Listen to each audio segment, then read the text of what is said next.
তাহলে ইরাকের পরে সিরিয়া, তারপরে ইরান, এরপরে পাকিস্তান। মুসলমানদেরকে আজকে চুপ করে বসে থাকতে হবে না, মুসলমানদেরকে ঐক্যবদ্ধ হতে হবে এবং বিশ্ব বিবেককে আবার জাগ্রত হতে হবে। এই পশু শক্তির বিরুদ্ধে ইরাকের উপর থেকে দখলদার সৈন্য তাদেরকে উঠায় দেওয়ার জন্য সারা দুনিয়ার মানুষের চাপ সৃষ্টি করা এখনই প্রয়োজন।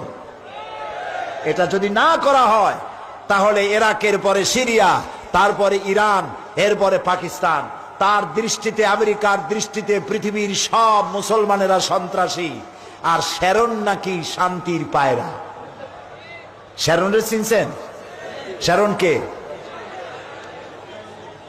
ইসরায়েলের প্রধানমন্ত্রী, শ্যারন নাকি শান্তির পায়রা বলেছে কে? ওইটার নাম আমি নিলাম না। এ নাকি শান্তির পায়রা। তা আমি বলেছি শ্যারন যদি হয় শান্তির পায়রা, তাহলে বিশ্বে অশান্তির শকুন কে? প্রতি মুহূর্তে তারা প্যালেস্টাইনের মুসলমানদেরকে বুলডোজার দিয়ে তাদের বাড়িঘর ধ্বংস করে দিচ্ছে, তাদের মানুষগুলিকে মেরে শেষ করে দিচ্ছে, স্বাধীনতার স্বপ্ন মাটির সাথে মিশিয়ে দিচ্ছে।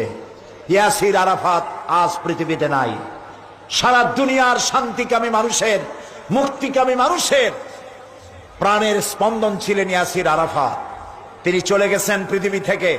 আমরা আশা করব আল্লাহ তাআলা সাহায্য করবেন ফিলিস্তিনিদেরকে, আমরা যেন দেখতে পারি অভিশপ্ত ইহুদিদের হাত থেকে প্যালেস্টাইন আল্লাহ মুক্ত করেছেন। আল্লাহ তৌফিক দিন।